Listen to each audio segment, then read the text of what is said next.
rumah yang selalu memanggil. Di sebuah desa terpencil, terhampar jalan kecil yang jarang dijamah oleh kaki manusia. Jalan sempit ini dikelilingi pepohonan tinggi yang menciptakan suasana kelam, bahkan di siang hari. Di ujung jalan, sebuah rumah tua berdiri angkuh. Rumah itu besar, tetapi catnya sudah mengelupas, jendelanya pecah-pecah, dan halaman dipenuhi rumput liar. Penduduk desa mengenalnya sebagai rumah panggilan, bukan karena ada yang tinggal di sana, melainkan karena tidak ada yang berani menginjakkan kaki ke dalamnya. Konon, siapapun yang melewati malam hari akan mendengar suara memanggil namanya dari dalam rumah. Suara yang anehnya mirip dengan orang yang mereka kenal, ibu, teman, atau pasangan, dan jika mereka menjawab, hilanglah mereka. 3 jiwa telah lenyap dalam 10 tahun terakhir, tak pernah ditemukan, tak pernah kembali. Dan lebih misterius lagi, pintu rumah itu selalu terkunci dari luar.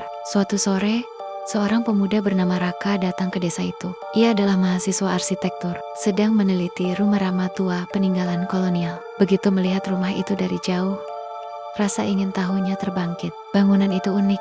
Strukturnya tak serupa rumah lain di desa. Ia bertanya kepada seorang bapak tua yang duduk di warung. "Pak, rumah yang di ujung jalan itu milik siapa?" Wajah bapak itu langsung berubah pucat, seolah melihat hantu. "Kamu jangan ke sana," katanya tegas. "Kenapa?" Tanya Raka. "Itu rumah yang tidak suka tamu." Raka tertawa kecil. "Rumah kok tidak suka tamu? Rumah itu suka memanggil," jawab bapak itu. Matanya penuh peringatan. Meski peringatan itu menggema di telinganya, Raka tak mengurungkan niat. Ia datang ke rumah itu menjelang malam. Langit berwarna merah.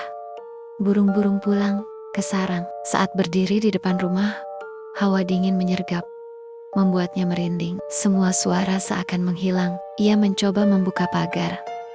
Dan, berderet, pagar itu terbuka.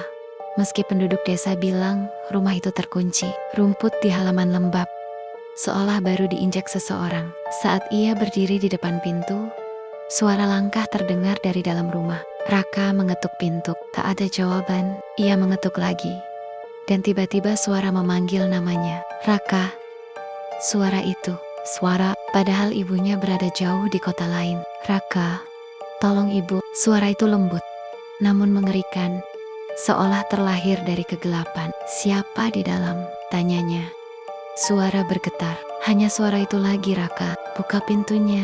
Tangan Raka mulai bergetar. Suara itu persis seperti ibunya. Ia menempelkan telinga ke pintu. "Raka, kamu sudah datang," bisik suara itu, meski pintu masih tertutup rapat. Raka mundur. Jantungnya berdegup kencang. Tiba-tiba, klik, pintu itu terbuka sendiri. Perlahan, gelap menyelimuti dalamnya. Tak ada lampu, tak ada suara. Namun, ada sesuatu yang membuat Raka merasakan banyak mata mengawasinya. Ia menyalakan senter dari ponselnya. Debu, perabotan tua, dan di lantai, jejak kaki basah. Jejak yang berhenti tepat di depan Raka. Dengan segenap keberanian, ia melangkah masuk. Namun, begitu ia melangkah, pintu di belakangnya tertutup keras. Brok, ia terlonjak, berusaha membuka pintu, tetapi tak bisa, seolah terkunci dari luar. Terdengar langkah kaki dari lantai atas. Creak, semakin mendekat. Raka mengarahkan senter ke tangga. Tangga itu gelap, tetapi langkah kaki itu semakin dekat. "Raka." Suara itu memanggil.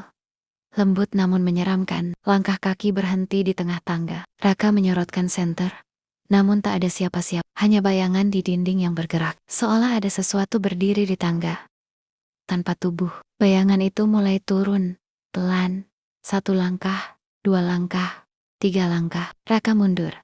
Napasnya memburu. Tiba-tiba, bayangan itu berhenti, dan kepalanya berputar menghadap Raka. Ia berlari ke ruang tamu yang lebih besar. Dindingnya dipenuhi foto-foto lama. Foto keluarga, anak-anak, wajah-wajah asing. Namun, satu foto membuat darahnya membeku. Seorang pria muda, wajahnya pucat, matanya kosong, dan pria itu adalah Raka. Foto itu sangat tua, kertasnya menguning, tetapi wajahnya persis sama. Di bawah foto itu tertulis, "Penghuni berikutnya." Paniknya melanda. Ia berlari ke pintu depan, masih terkunci. Jendela-jendela dipaku dari luar. Tiba-tiba, semua pintu di rumah mulai berbunyi. Krik krik, seolah ada yang membukanya satu persatu. Langkah kaki terdengar dari berbagai arah. Dari dapur, lorong, lantai atas, banyak. Sangat banyak. Lampu senter Raka mulai redup. Suasana semakin gelap. Suara ibunya terdengar lagi. Lebih dekat. Raka, ibu di sini. Suara itu datang dari belakang. Ia perlahan menoleh. Seseorang berdiri di lorong gelap. Bentuknya manusia, tetapi tubuhnya terlalu tinggi. Lehernya terlalu panjang. Wajahnya berubah dari wajah ibunya menjadi wajah lain. Lalu lagi dan lagi. Seolah rumah itu mencari wajah yang paling dipercayainya. Makhluk itu tersenyum. Semua yang datang ke sini akhirnya tinggal di sini. Lampu senter Raka mati dan rumah itu kembali sunyi. Beberapa minggu kemudian, warga desa menemukan sepeda motor Raka di dekat jalan menuju rumah itu. Namun, Raka tak pernah ditemukan. Sejak saat itu, kadang-kadang orang yang lewat di malam hari mendengar suara memanggil dengan nada panik. Telut, aku di dalam. Suara itu, suara seorang pemuda. Namanya Raka. Dan rumah itu masih berdiri di ujung jalan, menunggu seseorang berikutnya menjawab panggilannya. Yap, itu dia cerita horor yang menemani kalian malam ini. Subscribe untuk mendengarkan cerita horor lainnya. Terima kasih, dan jangan tidur sendirian.